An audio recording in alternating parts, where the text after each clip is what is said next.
No farmers, no food.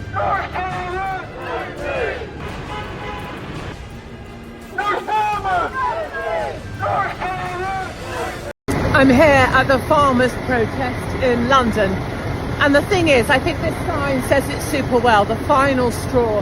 It's not just about inheritance tax. This is about low prices for premium quality products. This is about relentless environmental nonsense, forcing up the price of fertiliser, of other things. This is about the relentless push for solar on farmlands. And the question I need people to ask themselves is, why is this being done to British farmers now? Why are British farmers being punished? And if you want the answer, it's in South Africa. This will end with expropriation without compensation. British farmers have had enough. 60,000 of them are here outside Keir Starmer, and it's time this government stopped talking and started listening to ordinary British people. Welcome, everyone.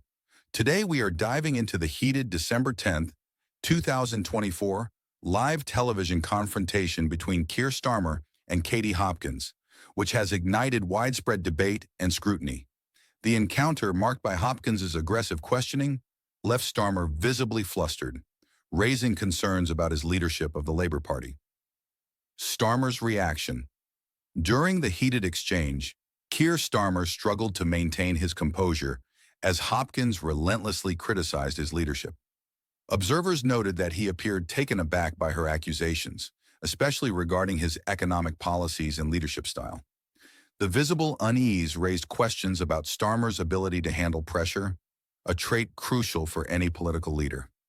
This has led to speculation about the impact of the confrontation on his leadership and the Labour Party's future, especially in light of upcoming elections.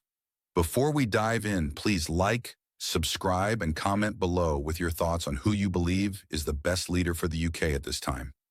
Now let's take a closer look at the recent confrontation between Keir Starmer and Katie Hopkins and what it means for Labour's future.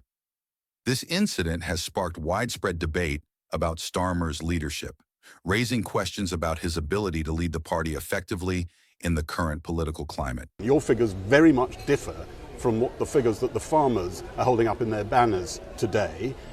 Do you think those farmers have been gulled, maybe, by some tax-dodging millionaires who want them out there demonstrating like this? Well, look, I support our farmers. I think it's very important we do so, and that's why we put a huge amount into. We put £5 billion into farming over the next 2 years, and food sustainability. It's hugely important. What's going to farmers on the streets? Why are they there? Well, I think the most important thing that I can do is to engage in dialogue and be absolutely clear.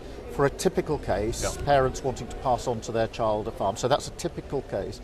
The threshold is £3 million, and that means the vast majority, before anyone pays inheritance tax, that means the vast majority of farms will be totally unaffected by this. And it's important, I think, that I do keep restating that, because that's a very high threshold. Our viewers will have heard that. To pay disputes.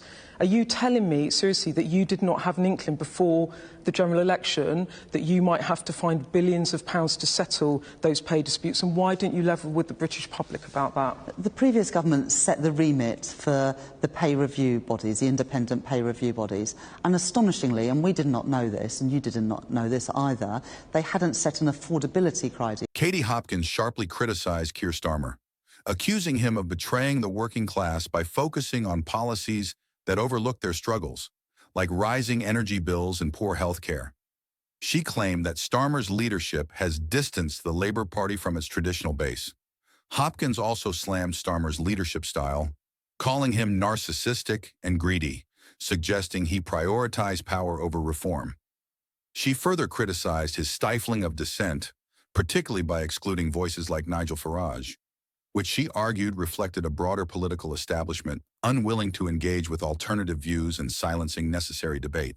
In other news, inflation rises to 2.5% because ceramic bobhead Rachel Reeves, hair by Lego, has decided not only will she freeze pensioners to death this winter, but she's going to starve them to death as well. Isn't Labour government just absolutely marvellous? British farmers turned up in their thousands to protest against Rachel Reeves' ceramic bobhead and her ridiculous inheritance tax, which will mean the end of British farming.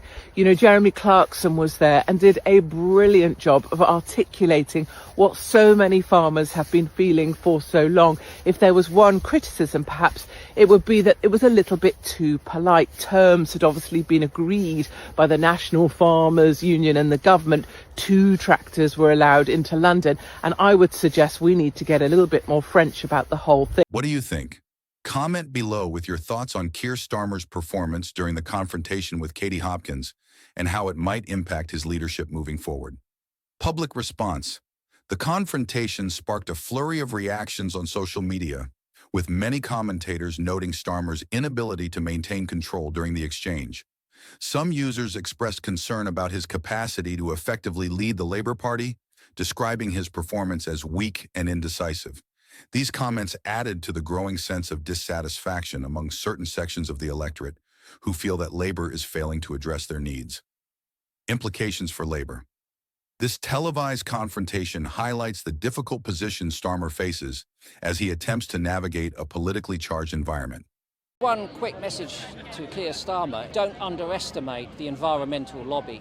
The vast majority of the public now care deeply about the environment, and that includes wildlife. And we are going to stand up and protect it. So do what's right and start by ending the badger cull now. His reaction to Hopkins's aggressive questioning may have raised doubts about his leadership ability, especially among those who are already critical of his approach to leadership. With growing public frustration over issues like economic inequality and stifled political debate, the Labour Party's future trajectory under Starmer's leadership remains uncertain. This incident serves as a reminder of the challenges facing the Labour Party as it seeks to regain the trust of the electorate in the lead-up to the next general election. If you enjoyed this video, make sure to like, subscribe, and take care of yourself and your family. Goodbye.